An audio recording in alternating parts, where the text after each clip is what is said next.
attractive? Who's exciting? Earl! Who? Joe, you're strangling me! Who's exciting? Who's attractive? You. That's better. Hollywood buried thrillers with A-list stars because they were too dark, too weird, or just bad timing at the box office. These 10 1950s thrillers had legendary names attached to them and were still completely forgotten. Let's get into it. Number 10. The Blue Gardenia, 1953. Asked if I was out in the rain last night without my shoes on, just because I have a little cold. Tombstone ever thought?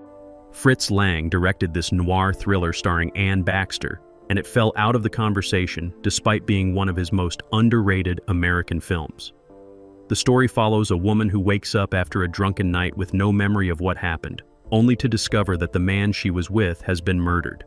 She becomes the prime suspect, and the whole film is about whether she actually did it or if she's being framed. Anne Baxter plays it perfectly, caught between paranoia and genuine confusion. Richard Conte plays a newspaper columnist who gets obsessed with the case, and their dynamic carries the entire film. What makes The Blue Gardenia stand out is how Lang shoots it. Every frame feels claustrophobic and oppressive. He uses shadows and tight angles to make you feel like the walls are closing in on Baxter's character. The film also tackles some surprisingly heavy themes for 1953, particularly around how women were treated by both the legal system and the press. Baxter's character is judged and condemned before anyone even knows the facts. The media circus around her is brutal, and Lang doesn't pull any punches, showing how quickly society turns on women accused of crimes. Despite all that, the film bombed at the box office. Warner Brothers barely promoted it, and critics at the time dismissed it as just another cheap noir. It came out the same year as some massive releases and got buried. Lang himself was frustrated. He'd already made some of the greatest noirs ever, films like M and Metropolis in Germany, then The Big Heat and Scarlet Street in America. But by the early 50s, studios were losing interest in noir. Audiences wanted lighter fare, musicals, and westerns. Dark thrillers about murder and moral ambiguity weren't selling tickets anymore. Over the years, film historians have gone back and reassessed The Blue Gardenia, and the consensus now is that it's one of Lang's best American films. It's tightly constructed, beautifully shot, and Baxter gives one of her finest performances. But for decades, it was impossible to find. It didn't get a proper home video release until the 2000s, and even now it's not nearly as well known as it should be. If you're into classic noir and you haven't seen this one, track it down. It's worth it. Lang knew precisely what he was doing, and the fact that Hollywood let this one slip through the cracks is a genuine shame. Number 9. Sudden Fear, 1952. It's a small return for the happiness he has given me. Joan Crawford stars in this psychological thriller, and she's absolutely terrifying in it. She plays a successful playwright who marries a younger actor played by Jack Palance, only to discover he's plotting to murder her for her money. The twist is that she finds out about the plan and decides to turn the tables on him. It's a cat and mouse game, and Crawford plays it with this cold, calculating, genuinely unnerving intensity. This was one of her best performances in the 50s, yet the film is almost never discussed anymore. The setup is pure noir. Crawford's character accidentally overhears her husband and his mistress, played by Gloria Graham, planning her murder. She records the conversation on one of those old wire recorders, and from that point on, the film becomes about her plotting her own counter-murder. What's fascinating is how the film doesn't judge her for it. She's the hero. The audience is rooting for her to call these people before they call her. That moral ambiguity was bold for 1952, and it probably contributed to why the film didn't do better commercially. Director David Miller shoots the film like a horror movie. There are long stretches with no dialogue, just Crawford moving through her mansion in the dark, listening for footsteps, watching shadows. The tension is unbearable. One of the best scenes in the film is a nighttime chase through the streets of San Francisco. Crawford is in her car trying to escape, and Palance is chasing her on foot. It's brilliantly staged and edited, and it still holds up today. Despite being nominated for multiple Academy Awards, including Best Actress for Crawford and Best Supporting Actor for Palance, Sudden Fear faded from memory almost immediately after its release. RKO Pictures, the studio that distributed it, was already in financial trouble by the early 50s. They didn't have the resources to keep promoting it after the initial run, and once it left theaters, it basically vanished. It didn't air on television much. Home video releases were spotty at best. Crawford herself was proud of the film. She considered it one of her best roles, right up there with Mildred Pierce. But by the mid-50s, her career was already in decline. Hollywood was moving on from the older generation of stars, and Crawford was seen as box office poison. That reputation unfairly dragged down films like Sudden Fear, which deserved to be remembered as one of the best thrillers of the decade. If you can find it now, it's a masterclass in suspense filmmaking. Number 8. The Big Heat, 1953. Permanent. I asked for your gun, too. It doesn't belong to the department, it's mine. I'm warning you officially. Fritz Lang shows up again on this list, this time with one of his most brutal films. The Big Heat stars Glenn Ford as a cop who goes on a revenge mission after mobsters call his wife. Lee Marvin plays the sadistic henchman, and Gloria Graham plays his girlfriend who gets caught in the middle. This film is nasty. There's a scene where Marvin throws boiling coffee in Graham's face, scarring her for life, and it's one of the most shocking moments in 50s cinema. Lang didn't shy away from the violence, and that's probably why the film struggled initially. The story is straightforward. Ford's character is hunting down the mob boss who ordered the hit on his wife. But what makes the film so effective is how personal it gets. Ford isn't some noble hero fighting for justice. He's a man consumed by rage, and he doesn't care who gets hurt along the way. He manipulates people, threatens them, and by the end, he's barely recognizable as the good cop he was at the beginning. That kind of moral descent was rare in 50s thrillers, and audiences didn't quite know what to make of it. Gloria Graham steals the movie. Her character starts as this shallow mob girlfriend, but after Marvin scars her, she transforms into something completely different. She becomes an avenging angel, using her disfigurement as a weapon. The final confrontation between her and Marvin is one of the most satisfying revenge moments in noir history.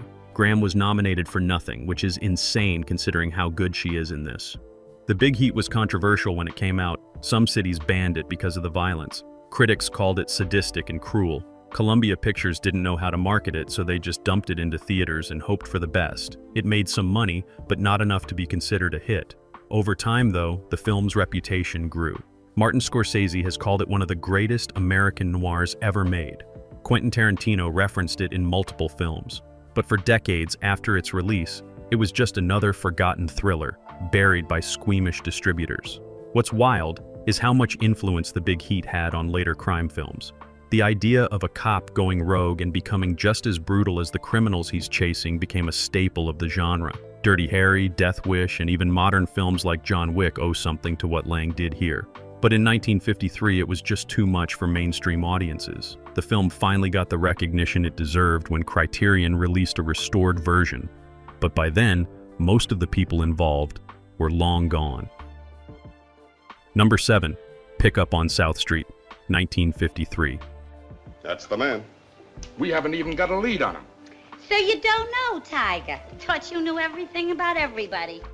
Samuel Fuller directed this Cold War spy thriller, and it's one of the grittiest films of the decade. Richard Widmark plays a pickpocket who accidentally steals microfilm containing government secrets from a communist spy. He has no idea what he's stolen, and he doesn't care. He just wants to sell it to the highest bidder. Jean Peters plays the woman he stole it from, and Thelma Ritter plays an informant who's tired of the whole game. The film is cynical, violent, and thoroughly unsentimental about patriotism, which is probably why it tanked at the box office. Fuller shot the entire film on location in New York, and you can feel the grime and sweat in every frame. Widmark's character lives in a shack on the waterfront, and Fuller makes sure you see every rotting plank and rusted nail. This isn't glamorous noir. It's dirty, desperate people doing terrible things to survive. The FBI agents in the film are portrayed as bureaucratic thugs who don't care about Widmark's character. They just want their microfilm back. The communists are just as evil. Nobody in this movie is a hero. What makes Pickup on South Street so fascinating is how it handles the Red Scare. This was made at the height of McCarthyism, when Hollywood was terrified of being accused of communist sympathies. Most films from this era were aggressively patriotic, painting communists as pure evil and Americans as righteous defenders of freedom. Fuller doesn't do that. His main character doesn't care about politics, he just wants money. And the film doesn't punish him for that attitude. He's still the protagonist. He still gets the girl.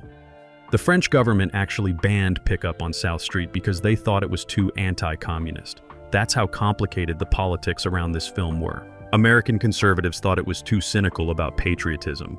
French communists thought it was propaganda. And audiences just stayed away because nobody wanted to deal with Cold War paranoia at the movies. They wanted escapism, and Fuller gave them gritty realism. Thelma Ritter gives one of the best supporting performances of the decade as Mo, the tired informant who just wants enough money to afford a proper burial. She was nominated for an Oscar, one of 6 nominations she received without ever winning. Her final scene in the film is heartbreaking. Fuller doesn't sentimentalize it, he just lets it play out, and it's devastating. But despite the critical acclaim for Ritter, the film barely made back its budget. It wasn't until years later that critics recognized Pickup on South Street as one of Fuller's masterpieces. Number 6. Clash by Night, 1952. Who's exciting? Earl! Who? Joe, you're strangling me! Who's exciting? Who's attractive? You. That's better. Fritz Lang directed this adaptation of a Clifford Odets play, and it's one of the darkest melodramas of the 50s. Barbara Stanwyck plays a woman who returns to her small fishing town after years away, bitter and disillusioned. She marries a simple fisherman played by Paul Douglas, but she's not in love with him. She's just tired and wants stability. Then Robert Ryan shows up as Douglas's best friend, and Stanwyck starts an affair with him. The whole thing is doomed from the start, and Lang films it like a slow-motion car crash. What makes Clash by Night so brutal is how honest it is about marriage and desire. Stanwyck's character doesn't love her husband, but she doesn't hate him either. He's just there. Ryan's character is magnetic and dangerous, everything her husband isn't. But the affair doesn't bring her happiness. It just makes everything worse. Lang doesn't offer any easy answers or redemption. The film ends on an ambiguous note, and audiences in 1952 hated that. They wanted clear moral lessons. Lang gave them messy human behavior. The film also features early appearances by Marilyn Monroe and Keith Andes in supporting roles. Monroe plays a cannery worker who's dating Andes, and their scenes provide a strange contrast to the darkness of the main story. They're young and optimistic, while Stanwyck and Ryan are middle-aged and trapped. Lang uses that contrast deliberately, showing how time and experience wear people down. It's depressing as hell, and RKO Pictures had no idea how to sell it. Critics were divided when it came out. Some praised Stanwyck's performance, calling it one of her best. Others found the whole film too bleak and stagey. The box office was weak. The film was based on a Broadway play, and Lang didn't do much to open it up cinematically. Most of it takes place in cramped interiors, and the dialogue is theatrical. That worked against it commercially. Audiences wanted spectacle, not chamber dramas about marital dysfunction. Barbara Stanwyck was at a weird point in her career when she made this. She'd been a massive star in the 40s, but by the early 50s, Hollywood was moving on. Younger actresses were getting the good roles, and Stanwyck was being offered mother parts. Clash by Night was supposed to be a comeback vehicle, a serious drama that showed she could still carry a film. But when it flopped, it just reinforced the industry's belief that her time had passed. She kept working, mostly in westerns and television, but she never regained the status she had in the 40s. And Clash by Night, one of her gutsiest performances, just faded away. Number 5. Night in the City, 1950. Who are you running away from now? Running? Me? Now you know me. Jules Dassin directed this British noir, and it's one of the most punishing films ever made about ambition and self-destruction. Richard Widmark plays Harry Fabian, a small-time American hustler working in London who gets the brilliant idea to break into the wrestling racket. He thinks he's found the perfect angle, the perfect scheme, but from the first frame, you know he's doomed. Dassin shoots the film like Harry's already dead and just doesn't know it yet. Jean Tierney plays his girlfriend, a nightclub singer who sees through all his schemes but stays with him anyway. The whole film is just watching this guy dig himself deeper and deeper until there's no way out. What makes Night in the City so brutal is how Dassin refuses to let Harry off the hook. This isn't a story about a lovable rogue who gets in over his head.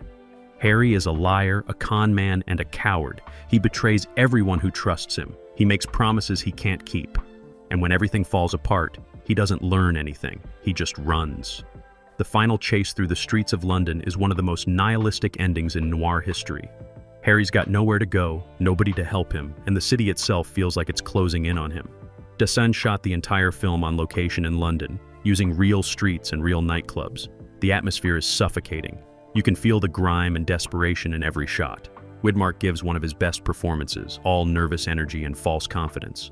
He's constantly moving, talking, scheming, because if he stops for even a second, he'll have to face what he's become. Jean Tierney is heartbreaking as the woman who loves him, despite knowing exactly what kind of man he is.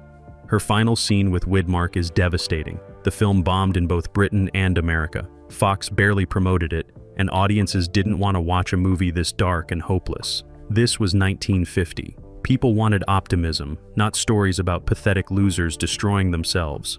Critics were mixed. Some praised the performances and Dassin's direction. Others found it too bleak, too European. The studio cut 20 minutes from the American release, trying to make it more palatable. It didn't help. What's even more tragic is what happened to Dassin after this. He got blacklisted during the Red Scare. Accused of communist sympathies, he couldn't work in Hollywood anymore. He fled to Europe and kept making films, but his American career was over. Night and the City was his last Hollywood production, and it tanked. For decades, it was nearly impossible to see. The original British cut was considered lost until a restoration in the 80s. Today, Night in the City is recognized as one of the greatest noirs ever made. Martin Scorsese calls it a masterpiece. The Criterion Collection released a beautiful restoration, but for most of its existence, it was just another forgotten thriller that died at the box office. Richard Widmark later said it was one of his favorite performances, but at the time, nobody cared. The film was too honest about failure, too willing to show a man destroying himself without offering any redemption. Audiences in 1950 weren't ready for that kind of honesty. Number 4, The Narrow Margin, 1952. And The Narrow Margin was the first movie I screened. This was in Hollywood at the legendary... Richard Fleischer directed this train thriller on a shoestring budget, and it's one of the tightest, most efficient noirs ever made. Charles McGraw plays a tough cop escorting a mob widow from Chicago to Los Angeles to testify against the syndicate. The entire film takes place on a train, and the mob has sent hitmen to cull her before she can talk. That's the setup. 71 minutes of pure tension. No wasted scenes, no filler, just a relentless game of cat and mouse in the cramped corridors of a moving train. What makes The Narrow Margin so effective is how Fleischer uses the confined space. The train becomes a cage. There's nowhere to run, nowhere to hide. Every compartment, every doorway, every window is a potential threat. McGraw's character is constantly scanning faces, trying to figure out who's a passenger and who's a caller. The mob widow, played by Marie Windsor, is terrified but trying to act tough. Their dynamic is sharp and hostile. He thinks she's trash. She thinks he's a self-righteous cop. But they need each other to survive. The film was made for less than $200,000, and you can feel the budget constraints. Most of it was shot on a single set dressed to look like a train. But Fleischer turns those limitations into strengths. The cheap production design actually makes everything feel more claustrophobic and real. There are no elaborate sets or fancy camera moves, just tight close-ups and carefully choreographed blocking that keep the tension ratcheted up for the entire runtime. RKO Pictures had zero faith in this movie. They dumped it into theaters as a B picture, the bottom half of a double feature. Critics barely noticed it. The few reviews it got were lukewarm. The audience didn't care. It came and went without making any impact. And that's insane because The Narrow Margin is better than 90% of the big-budget thrillers released that year. It's proof that you don't need a vast budget or famous stars to make a great film. You just need a solid script, a director who knows what he's doing, and actors who commit to the material. Charles McGraw was a character actor who never became a star despite being great in everything he did. He had this gravelly voice and this beaten-down face that made him perfect for cops and tough guys. But Hollywood never gave him leading roles. The Narrow Margin should have changed that. His performance here is brutal, cynical, and surprisingly vulnerable. But the film didn't make enough money to boost his career, so he went back to supporting roles. Over the years, The Narrow Margin developed a cult following among noir fans. Filmmakers started citing it as an influence. Peter Bogdanovich called it one of the best B movies ever made. In 1990, Hollywood remade it with Gene Hackman and a much larger budget. That version was fine, but it didn't have the raw energy of the original. The original is the one that matters. It's a perfect example of how great filmmaking can overcome any budget limitation. But in 1952, nobody cared. It was just another cheap thriller that got buried by the studio and forgotten by audiences. Number 3, The Prowler, 1951. Dirty shame they won't leave him alone. After all, just a couple of kids. A lot of people think they ought to wait it. Why? Joseph Losey directed this noir about a corrupt cop who murders a woman's husband so he can be with her, and it's one of the most morally repugnant films of the decade. Van Heflin plays the cop, and he's absolutely chilling. He's charming, manipulative, and utterly devoid of conscience. Evelyn Keyes plays the woman he seduces, and the film makes it clear she's a victim even as she becomes complicit in the murder. The script was written by Dalton Trumbo, one of the Hollywood 10 who got blacklisted. He wrote it under a pseudonym because he couldn't use his real name. The setup is pure noir. Keyes is home alone one night when she sees a prowler outside her window. She calls the cops, and Heflin shows up to investigate.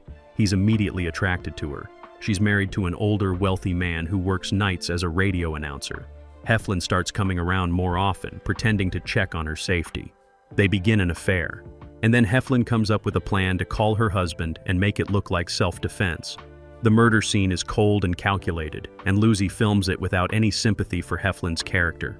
What makes The Prowler so disturbing is how long Heflin gets away with it. The murder looks like a justified shooting. Nobody suspects anything. He even marries Keyes and they move away to start a new life. But then she gets pregnant and the timeline doesn't work. If anyone finds out when the baby was conceived, they'll know she was having an affair before her husband died. That would make Heflin a suspect. So now they're trapped, and the second half of the film is about their relationship disintegrating under the weight of what they've done. The film bombed. United Artists barely promoted it, and the reviews were terrible. Critics called it sleazy and unpleasant. The audience stayed away, and the blacklist made it even more complicated. Trumbo couldn't publicly discuss or defend the film. Losey himself would later get blacklisted and have to flee to Europe. The Prowler just became this cursed project that nobody wanted to talk about. What's fascinating is how ahead of its time the film was. This is a 1950s version of a psychological thriller that wouldn't become popular until the 70s. It's about a sociopath manipulating a vulnerable woman, and it doesn't offer any easy moral judgments.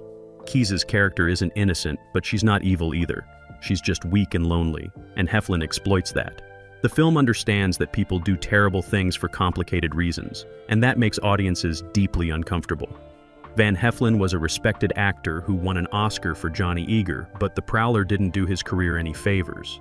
Playing an irredeemable villain in a film that flopped just reinforced Hollywood's belief that he was better suited for supporting roles.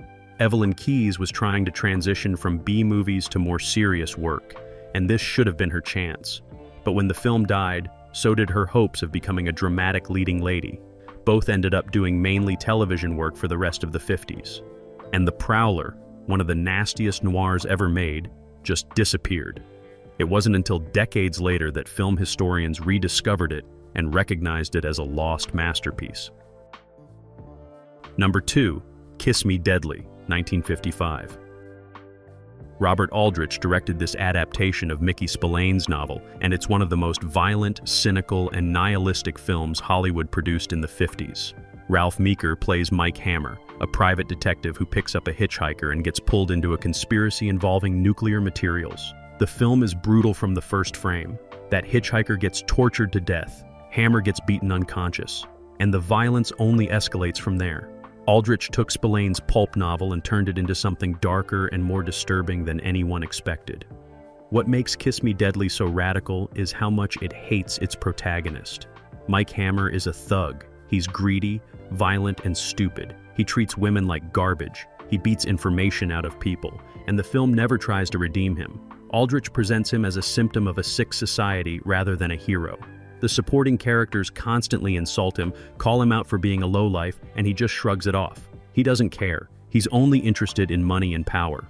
The plot involves a mysterious box that everyone's trying to find. Hammer has no idea what's in it. He just knows people will pay for it. When he finally opens it at the climax, it's revealed to contain radioactive material, and it calls everyone. The film ends with a massive explosion that destroys everything. There's no happy ending, no justice, just annihilation. The original cut ended with Hammer and his secretary definitely dying in the blast. The studio forced Aldrich to add a few extra seconds, suggesting they might escape, but it doesn't change the overall nihilism. United Artists was horrified by what Aldrich delivered. They knew they had a problem. The film was too violent, too cynical, too weird. They released it anyway, but they barely promoted it. Critics savaged it. The New York Times called it a spectacularly misguided effort. Variety said it was brutal and tasteless. The Legion of Decency condemned it, and audiences didn't show up. The film lost money and quickly disappeared from theaters. But Kiss Me Deadly had a strange afterlife. In Europe, especially France, critics recognized it as something special. The French New Wave filmmakers loved it. Jean-Luc Godard wrote about it, calling it one of the most important American films of the decade. Slowly, its reputation grew. By the 70s and 80s, film scholars were teaching it in universities. Quentin Tarantino has cited it as a major influence. The glowing briefcase in Pulp Fiction is a direct reference to the radioactive box in Kiss Me Deadly. Ralph Meeker never became a star despite delivering one of the decade's most intense performances. Playing Mike Hammer destroyed any chance he had of a leading man career. Studios didn't want to cast him after this. He was too associated with the violence and ugliness of the character. He worked steadily in supporting roles and on television, but he never got another shot at carrying a major film. And Kiss Me Deadly, the film that should have made him a household name, just got buried. It took 30 years for people to recognize it as a masterpiece. By then, everyone involved had moved on or passed away, but the film survived. And today, it's considered one of the greatest noirs ever made. Number 1. Touch of Evil, 1958. By vengeance. Mike may be spoiling some of your fun. Mike? My husband, yeah. And if you're Orson Welles directed this border town noir, and Universal Pictures butchered it so severely that Welles wrote a 58-page memo begging them to fix it. They ignored him. The film stars Charlton Heston as a Mexican narcotics officer and Welles himself as a corrupt American cop. Janet Leigh plays Heston's wife, who gets kidnapped and terrorized. The film opens with one of the most famous long takes in cinema history, a 3-minute tracking shot that follows a car with a bomb in the trunk as it crosses the border. It's a masterclass in filmmaking, and it immediately establishes the film's tone of creeping dread. Welles shot Touch of Evil in a grimy, expressionistic style that made the border town look like hell on earth. Every shot is filled with shadows and strange angles. The performances are deliberately over the top, especially Welles as the bloated, corrupt Captain Quinlan. He's a monster, but he's also weirdly sympathetic. The film doesn't excuse his crimes, but it understands how he became what he is. That moral complexity was too much for Universal. They wanted a simple good versus evil story. Welles gave them something much darker. The studio took the film away from Welles in post-production. They recut it, added scenes Welles didn't shoot, and changed the ending. They even brought in another director to film new material. Welles was furious. He wrote that infamous memo laying out exactly how the film should be edited. Universal ignored it and released their version. The film flopped. Critics didn't know what to make of it. The audience stayed away, and Welles's reputation took another hit. For decades, Touch of Evil existed only in the studio's compromised version. Then in the 90s, film editor Walter Murch found Welles's memo and used it to create a new cut that followed his original intentions as closely as possible. That restored version premiered in 1998, 40 years after the original release. Critics finally understood what Welles was trying to do.